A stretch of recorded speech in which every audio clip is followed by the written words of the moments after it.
Bien, bonjour et bienvenue. Merci de nous rejoindre pour cette session en français de TechNet 21 pour parler aujourd'hui de la planification et la réalisation d'une évaluation GEV, qui, quand et comment. Cette session est présentée par Ahmed Idrissa Traoré d'UNICEF Wakaro, par Modibo Diko de TBI et Adama Sawadogo TBI. Nous avons aussi l'honneur d'avoir Solokone de l'OMS qui est là pour répondre à des questions lors de la session questions-réponses. Cette session est enregistrée. Nous allons la partager, nous partagerons l'enregistrement ainsi que la présentation par email. Durant cette présentation, n'hésitez pas à poser vos questions dans la section questions-réponses qui est en bas de votre fenêtre. Nos collègues reprendront ces questions et vous répondront à la fin de la présentation durant la session de questions-réponses. Idrissa, je crois que maintenant, tu peux prendre la parole. Merci beaucoup.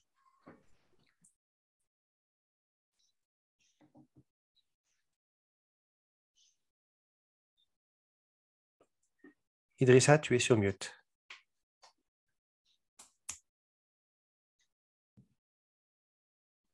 Merci. Merci, Alex. Merci, chers collègues.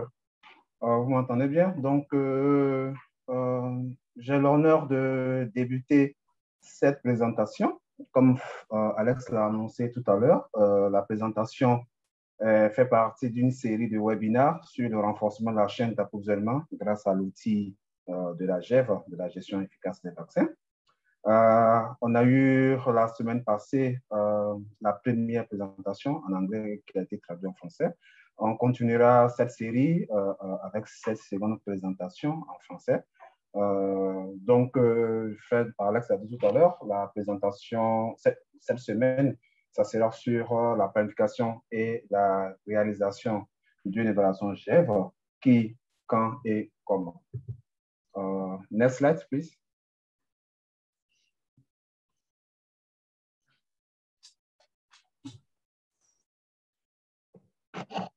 Comme je le disais, aujourd'hui, ce sera sur la planification et livrer une évaluation GEV qui est comment. La semaine prochaine, il y aura deux présentations, une en anglais le jeudi 16 à 15h heure de Genève et on se retrouvera le mardi 21 juin à 15h toujours heure de Genève pour la version française. Et la dernière session de cette série aura lieu le 24 juin pour la version anglaise et pour la version française le 28 juin, tous les deux à 15h. La troisième session, ce sera sur l'élaboration, la mise en œuvre et la validation d'un plan d'amélioration continue. Et la dernière session sera ce que nous dit la GEF sur l'évolution des différentes chaînes d'approvisionnement de la vaccination de 2010 à 2022. Next slide, please. L'agenda aujourd'hui sera sur 7 différents points. Comme on a vu au début, on a trois présentateurs, 3 facilitateurs sur ces différents points. Moi, j'en aimerais les points 1 ou 2. Qu'est-ce que la GEF? Le point 2, qui, quand et comment. Le point 3, le point 4 seront animés par Modibo Diko, qui est sur la préparation de la GEF et la création d'une évaluation GEF. Les points 5 et 6 seront animés par M. Adama Sawadogo sur la collecte des données et sur la finalisation des évaluations. Le point 7 sera facilité par Alex, aidé de Solo et d'autres collègues qui sont présents dans ce call. Next slide, please. Donc, rapidement, on va démarrer par le point 1. Qu'est-ce que la GEV? Je pense que nous tous, on connaît déjà la GEV ou bien qu'on a déjà entendu parler de la GEV. Il y a des collègues qui étaient récemment avec nous à Kigali pour un workshop global sur la GEV. Rapidement, on va revenir, si ce n'est pas clair pour vous, dans le chat ou bien dans le Q&A, pour que si vous avez d'autres interrogations. Donc, rapidement, la GEV, c'est un ensemble de normes qui définissent la chaîne d'approvisionnement optimale en matière de vaccination.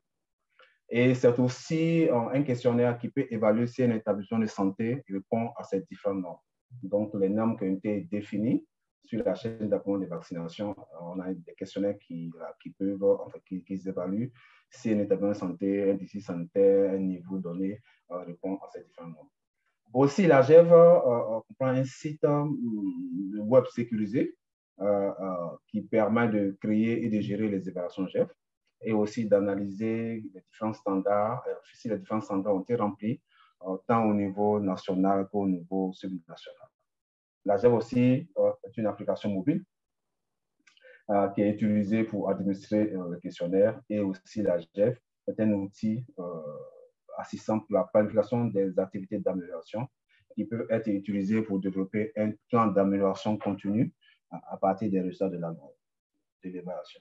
Donc, la GEV, c'est un peu tout ça de ces 5 différents points. Et au niveau de la différence entre la GEV qu'on connaît, la GEV 1.0 et la GEV 2.0, on a actuellement un site web et une application mobile qui sont utilisées sur cette GEV 2.0 qui a connu une amélioration par rapport à l'ancienne GEV. Actuellement, il y a une application mobile qui permet vraiment de pouvoir administrer le questionnaire. Je pense qu'avec Adama Modibo sur la suite de la session, vous pourrez plus ça. Next slide, please.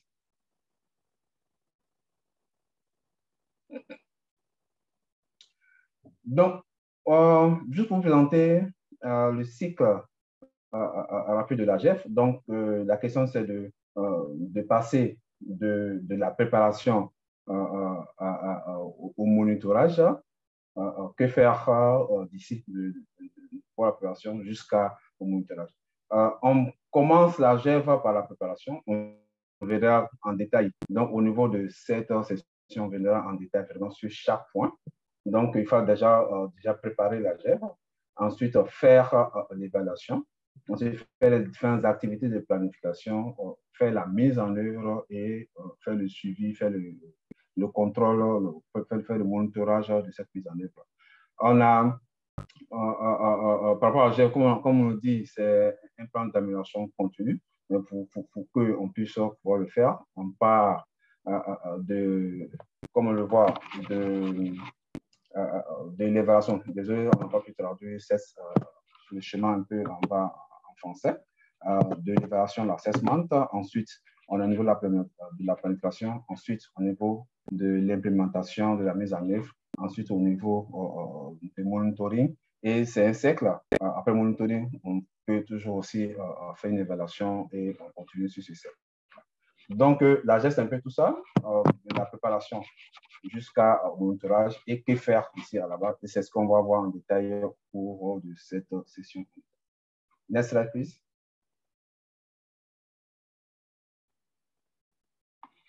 Maintenant, qui, quand et comment? Qui peut faire la GEV?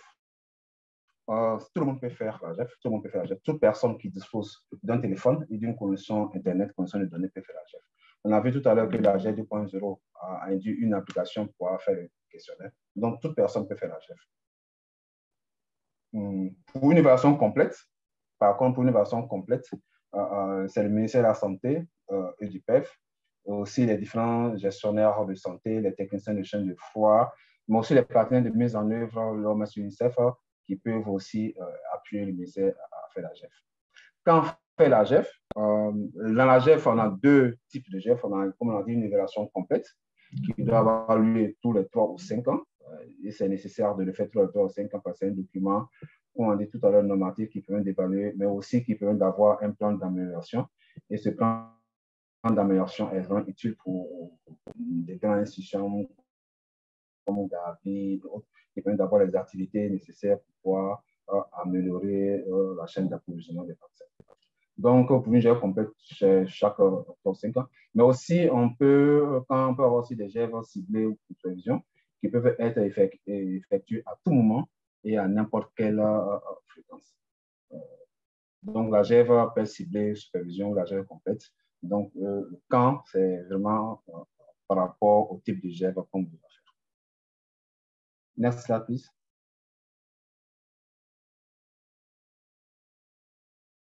Donc, on a dit tout à l'heure que c'est tout le monde, mais les importants en GEF ne se limitent pas à une évaluation nationale en GEF et n'importe qui, comme on dit, peut créer un compte GEF, télécharger l'application. Les collègues, à la suite, viendront un peu en détail là-dessus.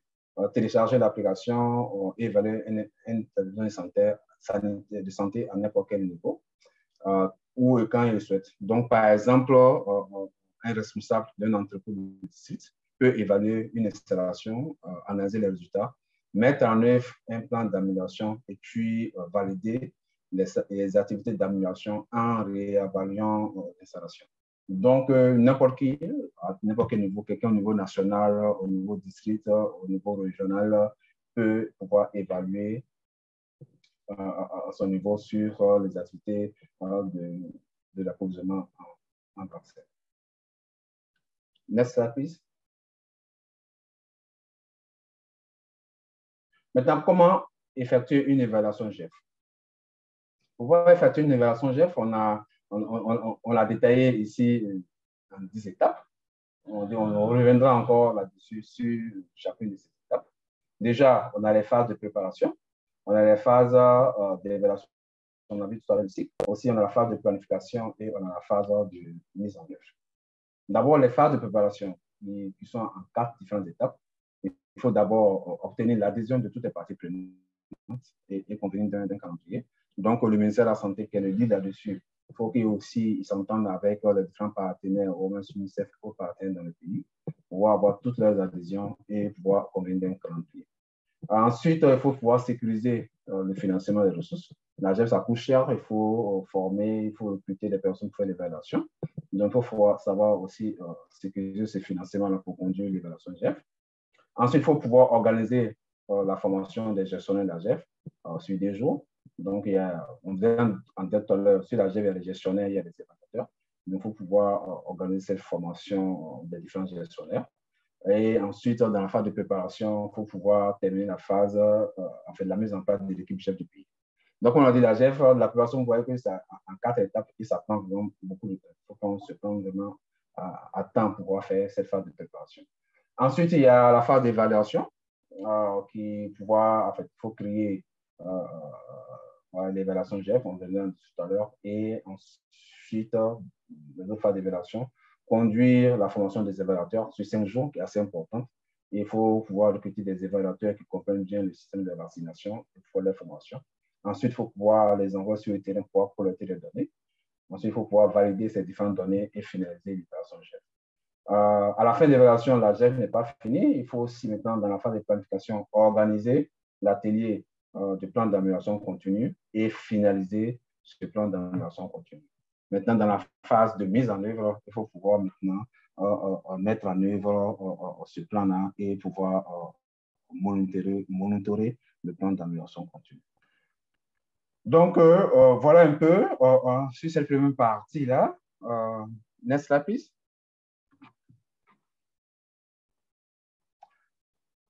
On a une vidéo, je pense qu'on ne va pas passer la vidéo. Vous aurez le lien de la vidéo dans le chat et comment pouvoir mettre les sous-titres de cette vidéo-là dans le chat en français. Je pense qu'il y a Pascal ou Fred qui le feront tout à l'heure. Et je passe maintenant la parole à M. Moribo Diko pour la suite du webinaire. Je vous remercie.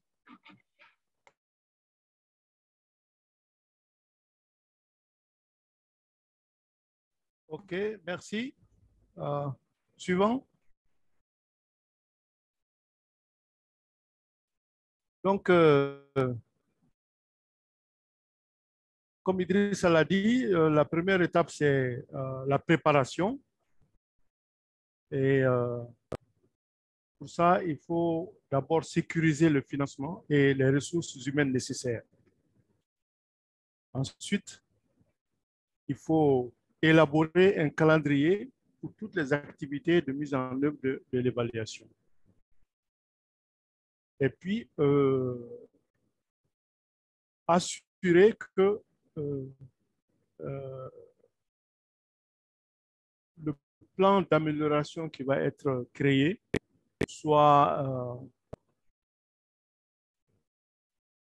soit approprié, soit adopté par le ministère. C'est ce qu'on appelle officialiser la gouvernance du plan d'amélioration continue. Il faut que le ministère en soit se sente le propriétaire de ce plan. Puis, on fait la formation des gestionnaires et des évaluateurs de la chef. On configure, on finalise la configuration du pays et cela peut prendre beaucoup de temps. Et puis, on fait la formation des évaluateurs avant de les déployer sur le terrain. Suivant.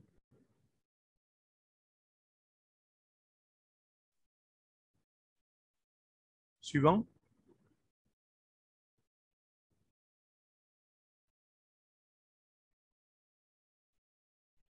Suivant. Fred?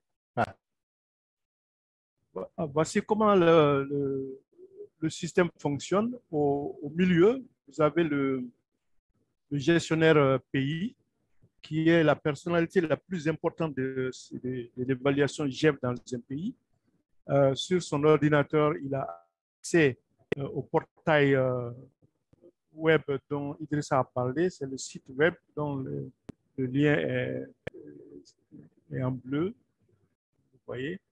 Et lui, il peut configurer l'évaluation et créer l'évaluation, configurer le pays, créer l'évaluation, accepter les évaluateurs et leur assigner des sites à évaluer aux évaluateurs qui ont été préalablement formés.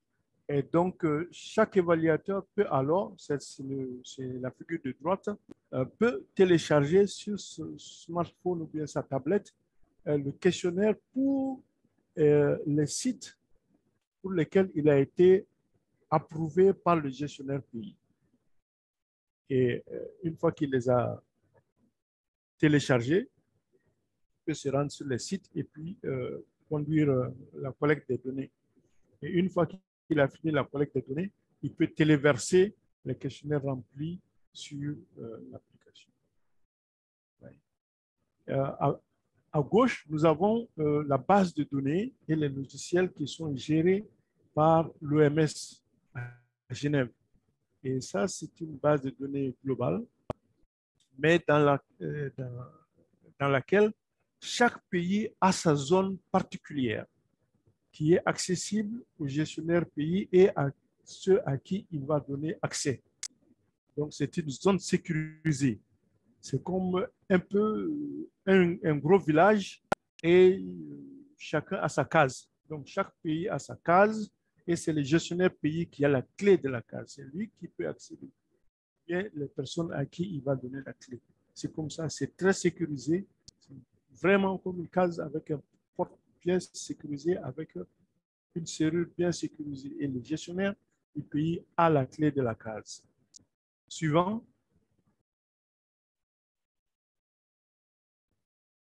Donc, avant que vous ne puissiez conduire une évaluation pour la première fois, il faut d'abord créer votre compte, hein, prendre en main l'évaluation en créant d'abord votre compte. Ensuite, vous configurez les comptes du pays, tous les autres participants, les évaluateurs, etc., les observateurs qui créent des comptes. Et puis, vous terminez la configuration. À partir de ce moment-là, les autres évaluations ultérieures, vous n'aurez pas besoin de répéter ces étapes-là. Suivant. Alors, comme je l'ai dit, hein, la sécurité et la confidentialité des données sont assurées sur le portail web.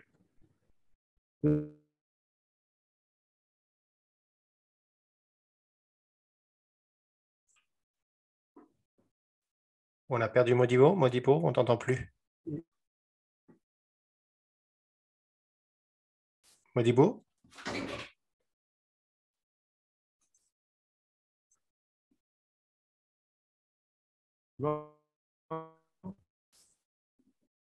On t'entend plus en fait.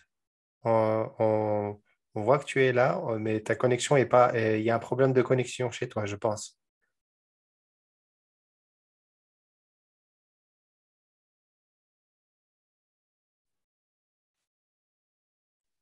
Solo. Ouais, On peut poursuivre. Je prends Ouais. le relève. Vas-y, Adama, s'il te plaît, Voilà. merci. Désolé pour cet incident technique. Alors, donc, Modibo est en train de dire que, en fait, l'outil GEV évolue dans un environnement sécurisé parce que l'accès de l'outil GEV est uniquement réservé à ceux qui sont approuvés. Rappelez-vous, il vous a dit, si vous n'avez pas créé un compte GEV, la GEV ne vous connaît même pas.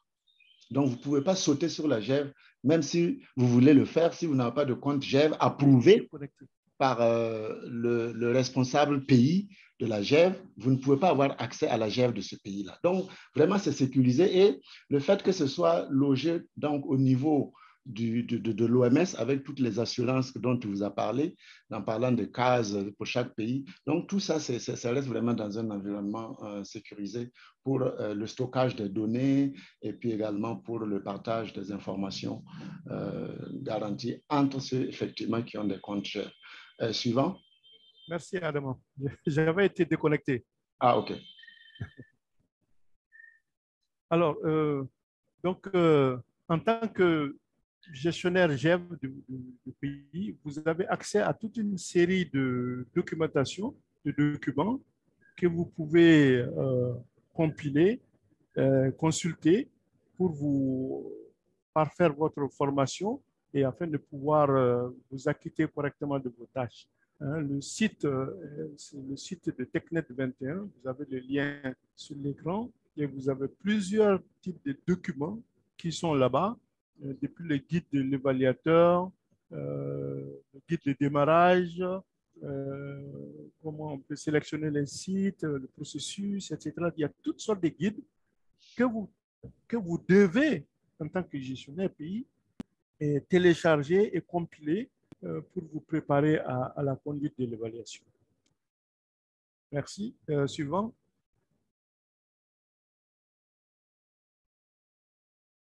Suivant.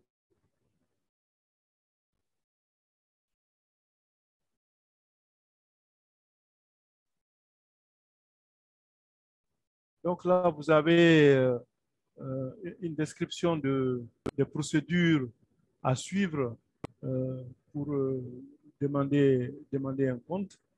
Suivant.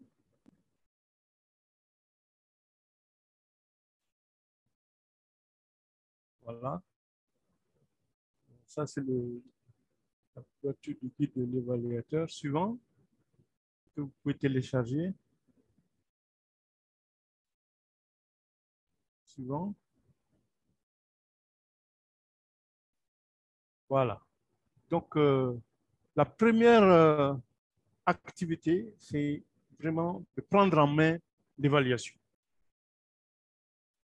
Donc, vous avez téléchargé les guides, vous les avez compilés, etc. Vous êtes bien formé, vous avez suivi la formation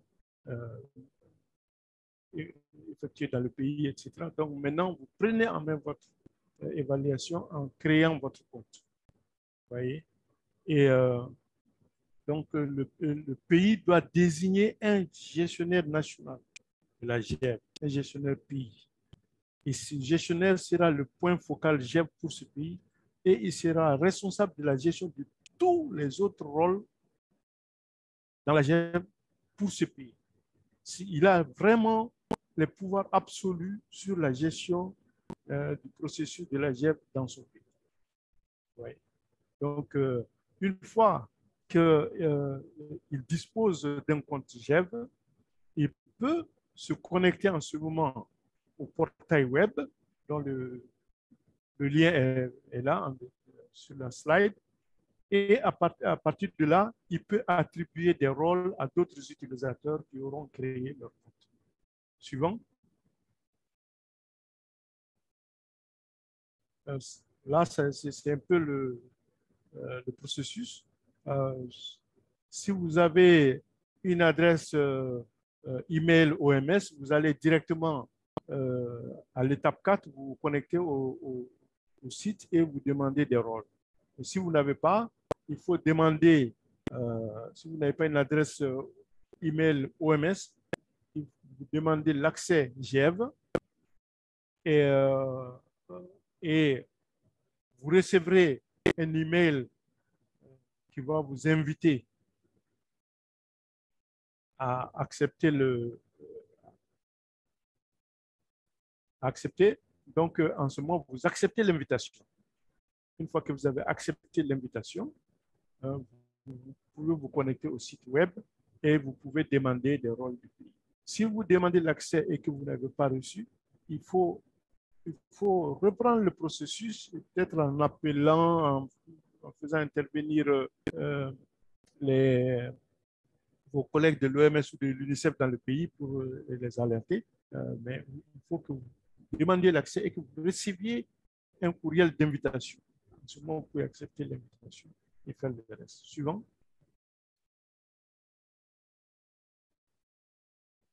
Voilà. Là, c'est l'adresse à laquelle vous devez envoyer la demande d'accès. Et c'est M. Daniel Brijden, que tout le monde connaît sous son sobriquet Dan, qui va vous répondre. Il va vous envoyer un email et au bas de l'email, il y aura un onglet « Accepter l'invitation ». Et donc, vous cliquez sur « Accepter l'invitation », suivant.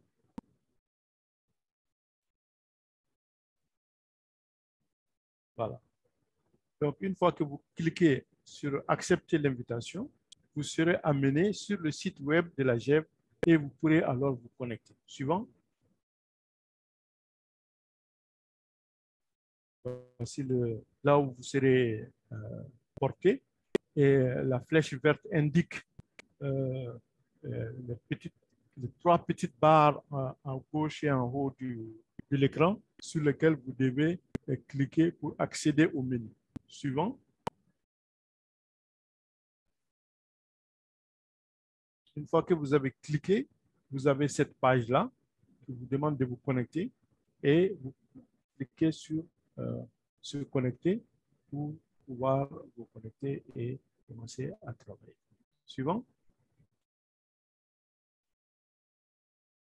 Suivant.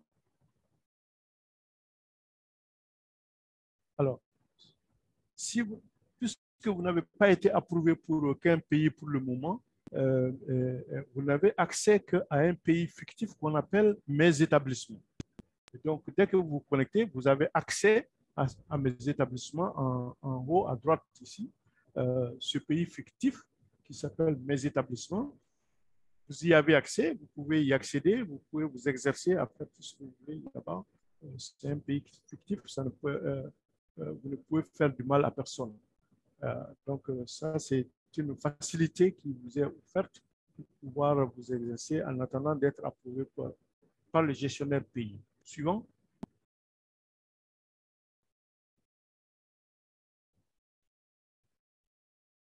Voilà. Donc, le gestionnaire pays va maintenant configurer les comptes du pays. Quand vous connectez pour la première fois, vous n'avez accès qu'à mes établissements, comme je l'ai dit. C'est le responsable du pays qui va vous attribuer un rôle.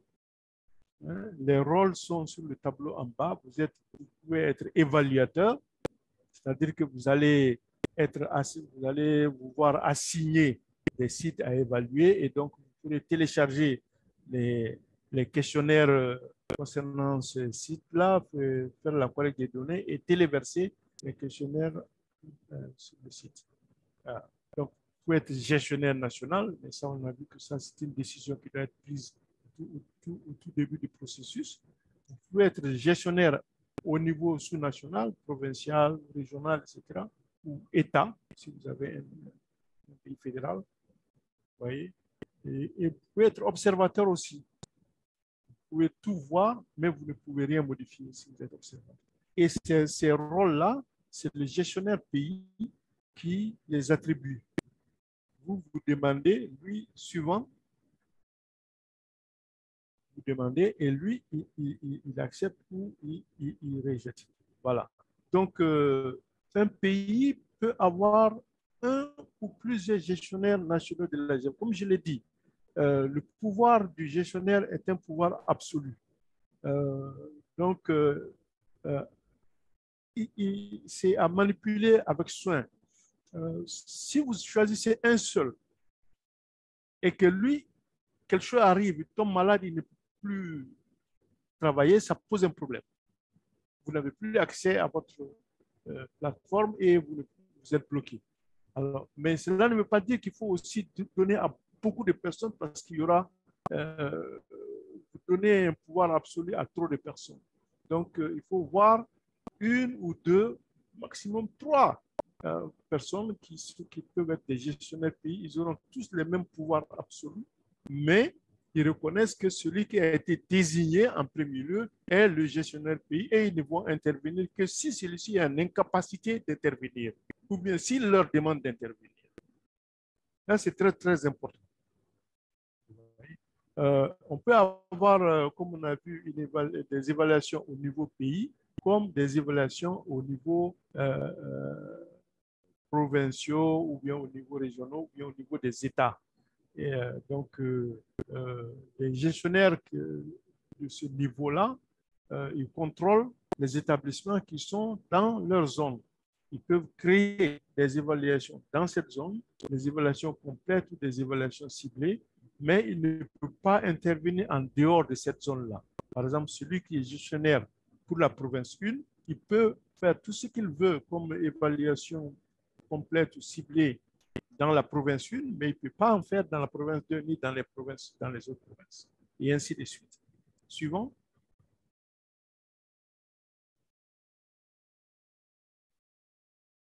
Alors,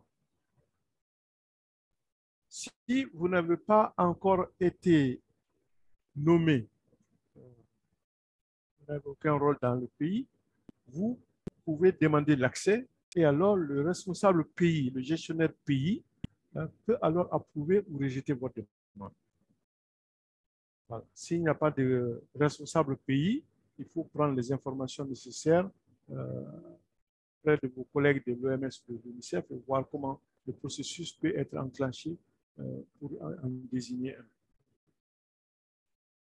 Voilà. Et si vous ne voulez pas jouer de rôle dans le pays, vous pouvez toujours vous amuser avec mes établissements. Comme je l'ai dit, mes établissements, c'est un pays fictif où vous pouvez créer des évaluations et faire tout le processus pour vous entraîner. Suivant.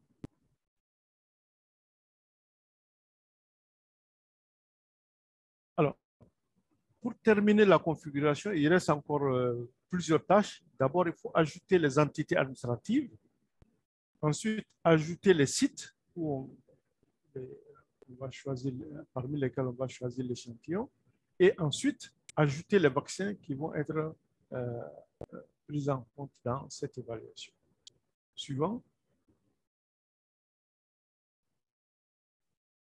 Alors, une entité administrative, c'est une subdivision du pays. Par exemple, une province est une entité administrative. À l'intérieur de la province, s'il y a des préfectures, c'est une entité administrative. Une sous-préfecture, c'est une entité administrative. C'est ça les entités administratives. Ça peut commencer par un État dans un pays fédéral comme le Nigeria. Un État est une entité administrative. Vous voyez?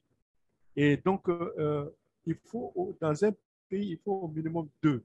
Mais il peut y avoir 2, 3, 4, même plus de niveaux des entités administratives dans chaque pays. Suivant.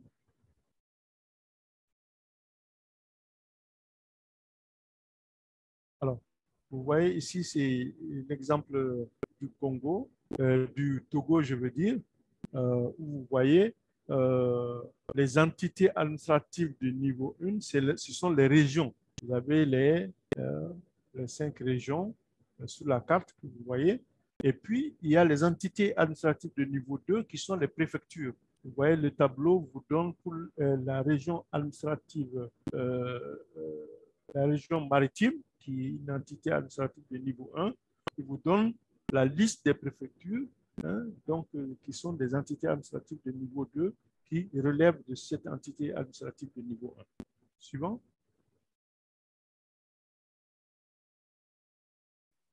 Voilà, ça c'est un autre exemple pour la Guinée où on vous donne des AU, c'est les entités administratives en anglais, Administrative Units. On vous donne les entités administratives de niveau 1 du pays en Guinée. Suivant.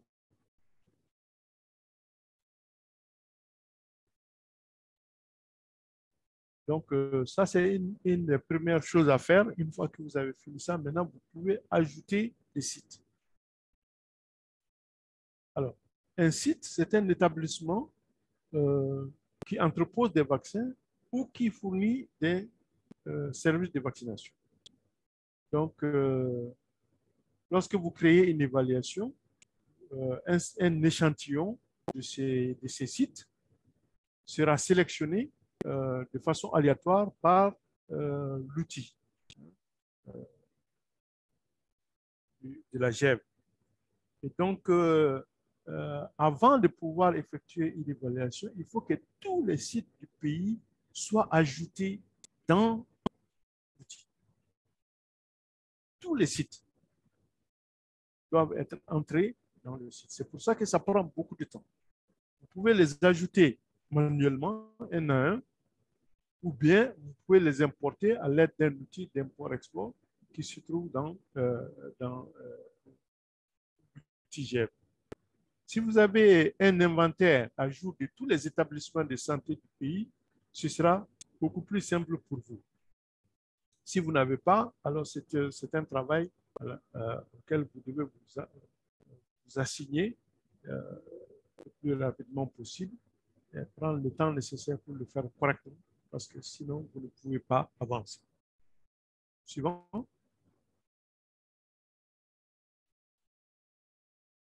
Alors, vous voyez ici sur ce tableau, c'est toujours la Guinée.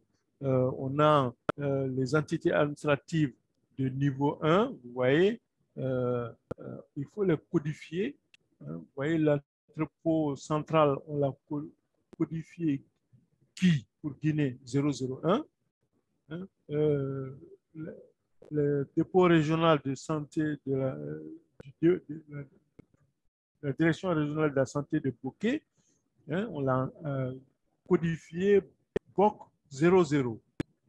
Conakry, CKI 00. Donc, vous devez codifier vos différentes entités administratives. Et puis maintenant, en rouge, vous avez des entités qui dépendent de ces régions-là. Vous voyez, par exemple, la DCS de Dixim, hein, la DCS de Dixim relève de la DRS de Conakry.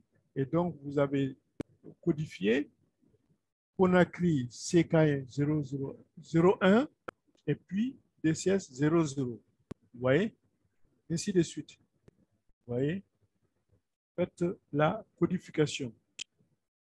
C'est Conakry DI pour Dixim 00. Ensuite, vous avez Kaloum, Conakry KA 00, ainsi de suite. C'est une codification qu'il faut faire qui permet au logiciel de pouvoir se retrouver lorsque vous allez situer les sites dans les entités administratives.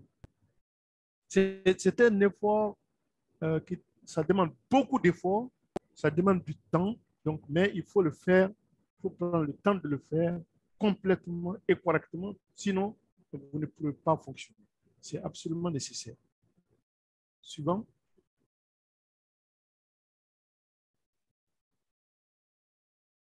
Alors, ajouter des vaccins, ça c'est beaucoup plus simple parce qu'il n'y a pas 1000 vaccins comme il y a autant de l'entité administrative.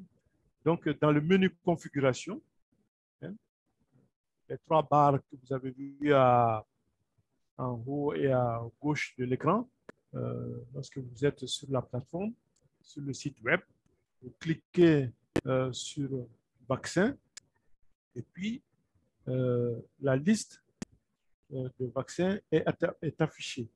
Donc, vous pouvez, si c'est un vaccin PQS, vous cliquez Ajouter PQS, et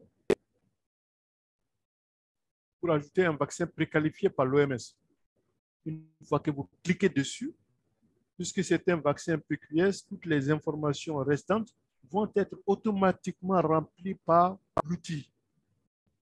Mais si vous voulez ajouter un vaccin générique qui n'est pas encore approuvé dans le PQS, alors vous devrez rentrer toutes les informations qui sont sur le tableau en dessous. Le type de vaccin, le nom du fabricant, le nom commercial, c'est très important, la formulation, la présentation et le nombre de doses par conteneur primaire. Vous devrez rentrer tout ça manuellement. Suivant. Alors, on passe à l'étape suivante. Alors, les évaluations sont de différentes saveurs. Hein? J'aime bien ce mot saveur, hein, avec la glace là, qui est à droite. Là. Le type, est-ce que c'est une sélection de sites aléatoires ou bien on choisit des sites spécifiques sur lesquels on va faire une évaluation. Donc, c'est ça le type. Vous voyez? La portée, est-ce qu'on va choisir des sites pour un échantillon qui couvre l'ensemble du pays ou bien dans des zones spécifiques du pays? Et l'échantillon, est-ce qu'on va faire une sélection de sites aléatoires pour l'ensemble du pays ou bien chaque entité administrative va faire son échantillonnage particulier? Vous voyez? Et l'objet, est-ce qu'on va évaluer toutes les exigences de la GEV ou bien on va seulement évaluer un sous-ensemble? Par exemple, est-ce qu'on va évaluer seulement le monitorage de la température ou bien est-ce qu'on va évaluer seulement les capacités des équipements, etc. Donc ça, c'est les différentes saveurs qui vont être vont pouvoir caractériser votre évaluation. Suivant. Alors, donc, vous voyez, le type, est-ce que c'est complet ou bien est-ce que c'est ciblé? La portée, est-ce que c'est national ou bien c'est sous-national? L'échantillon, est-ce que c'est multiple ou bien c'est unique? L'objet, est-ce que c'est toutes les exigences ou bien c'est partiel? Vous voyez? Mais si vous voulez, vous pouvez faire ce que vous voulez. Mais si vous voulez que cette évaluation soit validée par le secrétariat de la GEV, vous devez choisir le chemin grisé. Comme par exemple, type, vous choisissez complète obligatoirement, portée nationale obligatoirement, échantillon, ça peut être multiple unique, et échantillon. Et donc, l'objet, c'est toutes les exigences. Voilà. Donc, je vais m'arrêter là et je vais passer la parole à Adama Sawadou qui va vous conduire pour la suite. Merci beaucoup.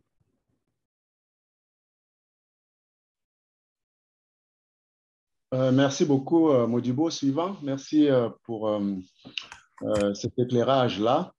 Je pense que bon, ça, pour compléter ce que Modibo venait de dire, en fait, en termes de saveur, ici, on donne quelques exemples, en fait, d'évaluation.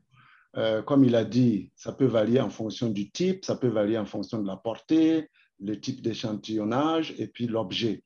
Donc, vous voyez par exemple qu'ici, on donne un exemple, une évaluation qui couvre l'ensemble du pays et qui, en fait, fait l'objet d'un échantillonnage aléatoire. Donc, ce n'est pas qu'on a choisi des entités, donc c'est tout le pays, donc, et l'échantillon est aléatoire. Donc, on a une évaluation complète, nationale de portée et l'échantillon unique et qui va évaluer toutes les exigences tous les critères et les catégories, en fait, seront évalués. Donc, c'est le premier exemple, la première ligne. La deuxième ligne évalue 2 États seulement, c'est-à-dire qu'en fait, on considère une partie du pays, mais comme l'échantillonnage sera aléatoire, donc ça va être une évaluation complète, mais de portée sous-nationale parce que c'est seulement 2 États. Et l'échantillon est unique tiré pour l'ensemble de ces 2 États-là. Et toutes les exigences, les catégories et les critères seront évalués.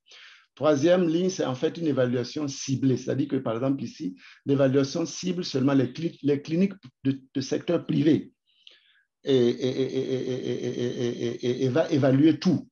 Donc, c'est pratiquement une évaluation ciblée. Donc, la portée est déjà, on n'a pas besoin d'indiquer la portée puisque c'est ciblé, c'est vraiment identifier des sites bien précis. L'échantillonnage, ce n'est pas applicable parce que là aussi, on ne fait pas un échantillonnage et on évalue toutes les catégories, tous les critères, donc c'est tout. Ainsi de suite. Donc, on a quatrième ligne, c'est une évaluation ciblée qui cible en fait la gestion de la température dans des établissements où une mauvaise gestion de la température est soupçonnée. Donc, c'est ciblé parce qu'on cible seulement les établissements où une mauvaise gestion de la température est soupçonnée et on évalue seulement le critère E2, donc c'est une évaluation partielle. Et puis, on peut aller comme ça. Donc, c'est vraiment beaucoup de saveurs. C'est vraiment le rôle important du gestionnaire de GEV du pays qui permet effectivement de structurer l'évaluation qui va être menée. Alors, donc, suivant. Alors, je continue ici pour dire que Modibo a décrit véritablement le rôle du gestionnaire de la GEV.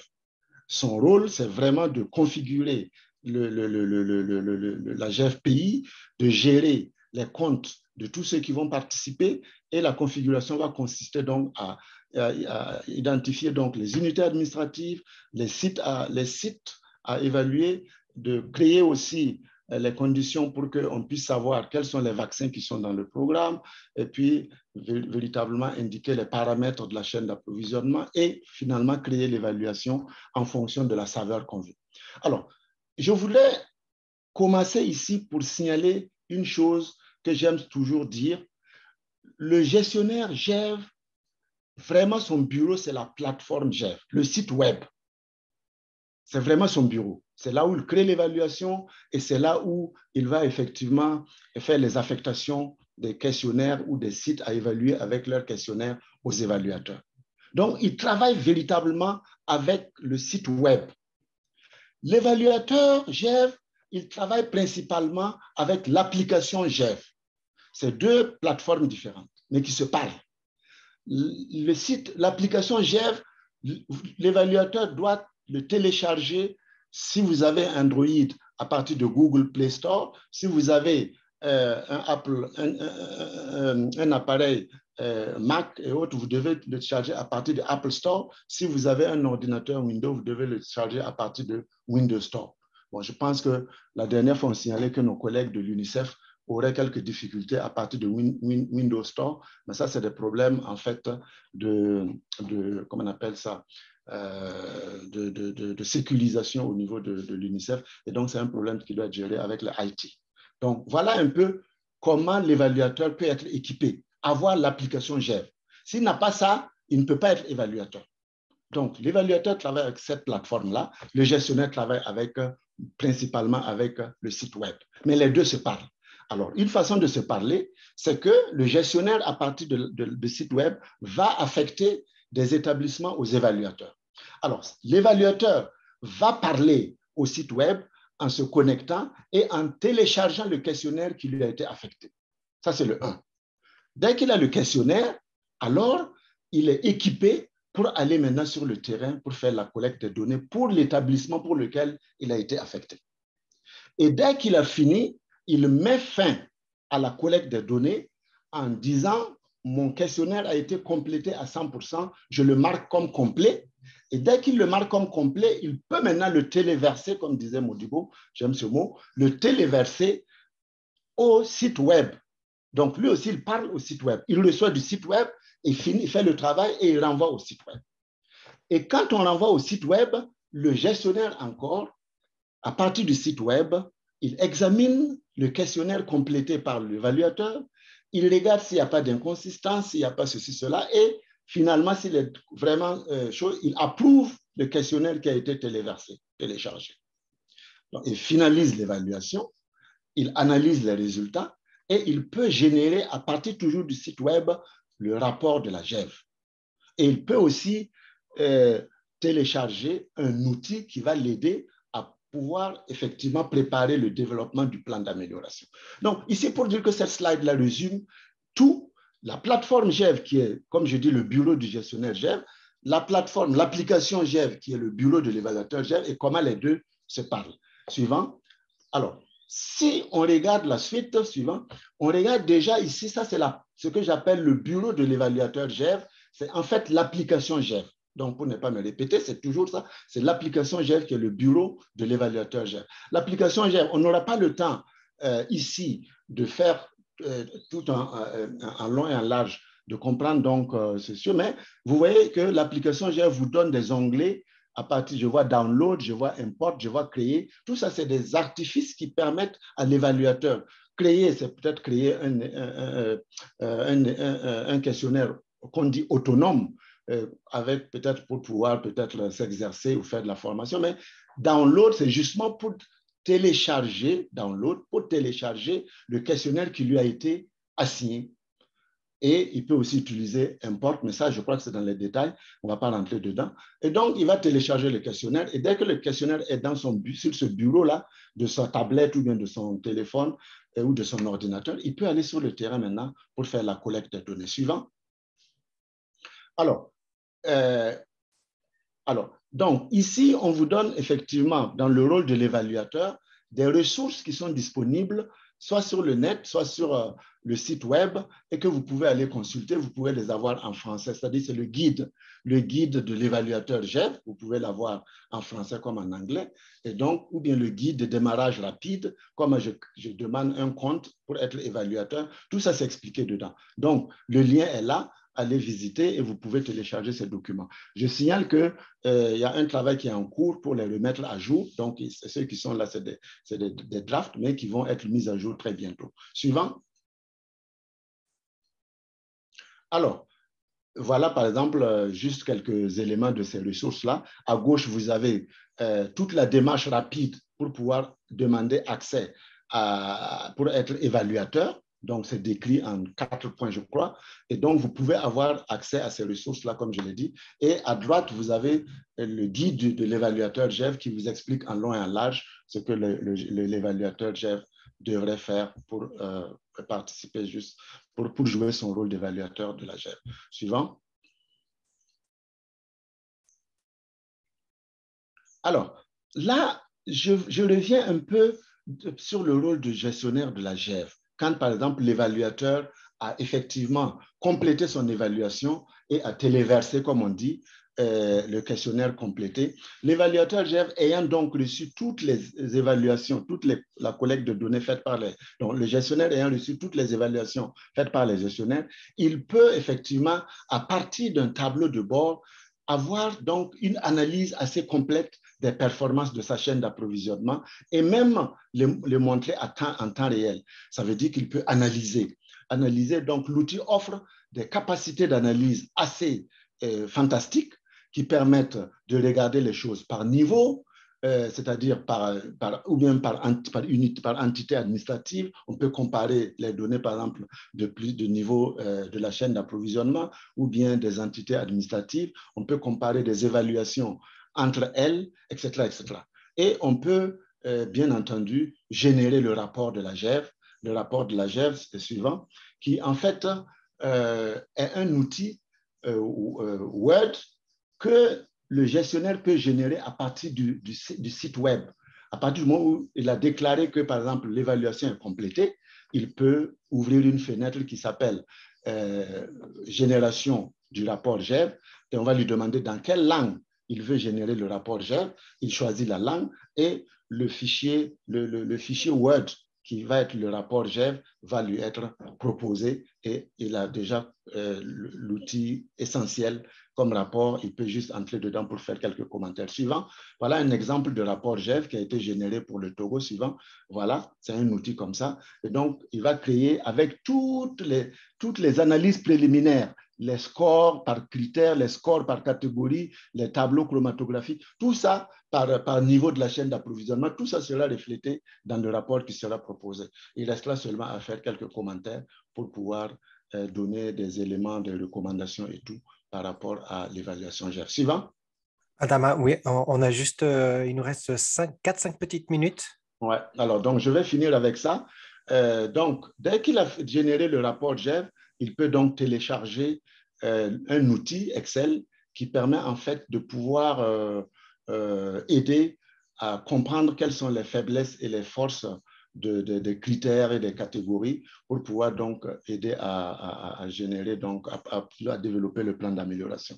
Suivant, voilà par exemple comment se présente, voilà comment se présente l'outil Excel. C'est un outil, vous imaginez que la GEV a plus de 900 exigences qui établissent, comme on l'a dit au début, la norme pour la chaîne d'approvisionnement optimale des vaccins.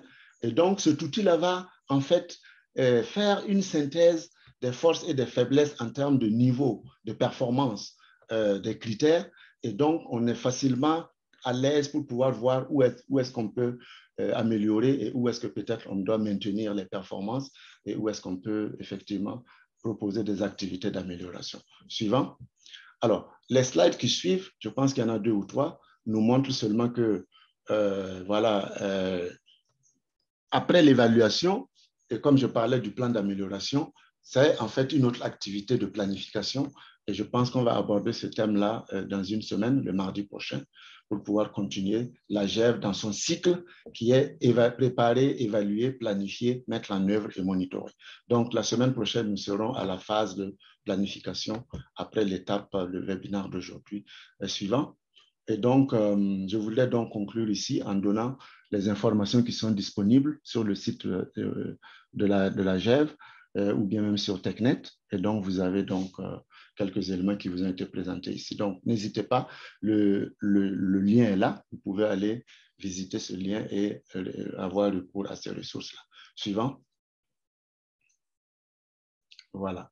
Donc, avec la tablette, après avoir téléchargé, comme je l'ai dit, le bureau de l'évaluateur, comme j'ai dit, vous pouvez essayer par vous-même de générer un questionnaire et puis de vous exercer, pourquoi pas. Et j'invite aussi ceux qui veulent être gestionnaires à pouvoir avoir des comptes et aller sur le site web. Donc, je pense que vous avez les outils vraiment pour démarrer.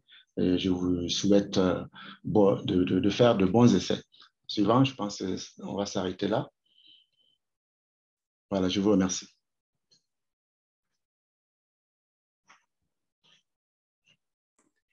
Merci beaucoup, Adama. Il nous reste vraiment pas beaucoup de temps. Il y avait donc on va poser peut-être 1 ou 2 questions. La première était peut-être pour Adama, qui est le gestionnaire GEV au Burkina Faso? Oui, merci pour la question. Je ne sais pas s'il est au Burkina, mais je pense que le Burkina, à ma connaissance, n'a pas encore fait de GEV 2. La dernière fois, je pense qu'ils ont fait une GEV 1. Donc, la GEV 2 qui demande toutes ces structurations en termes de gouvernance de la GEV, je pense qu'ils ne l'ont pas encore fait, mais la ressource serait de s'adresser au PEV, notamment le chargé de la logistique.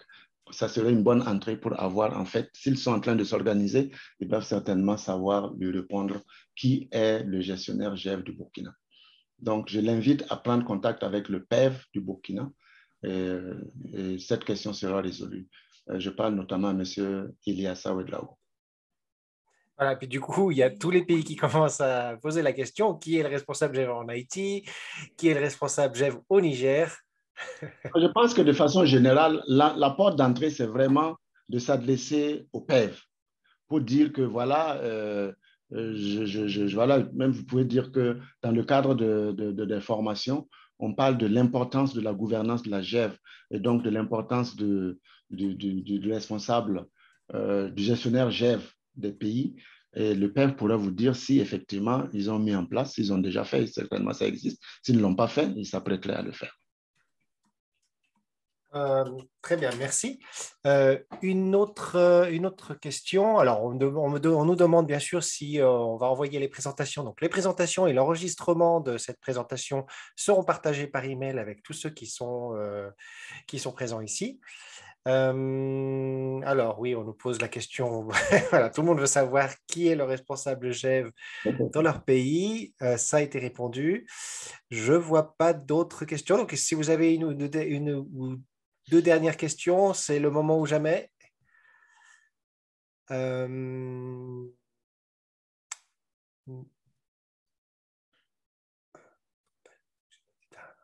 je ne vois pas d'autres questions. Très bien. Alors, je crois que nous allons pouvoir clôturer cette... Il y a des personnes qui lèvent la main. Si vous avez des questions, merci de poser plutôt la question par écrit. Ce serait beaucoup plus pratique pour nous. Je laisse une dernière chance. Pas de questions? Eh bien, très bien. Nous allons pouvoir fermer ce webinaire 2 minutes après l'heure prévue. Merci beaucoup à tous nos panélistes. Merci beaucoup donc à Adama, à Modibo, à Idrissa. Merci Solo d'être ici avec nous.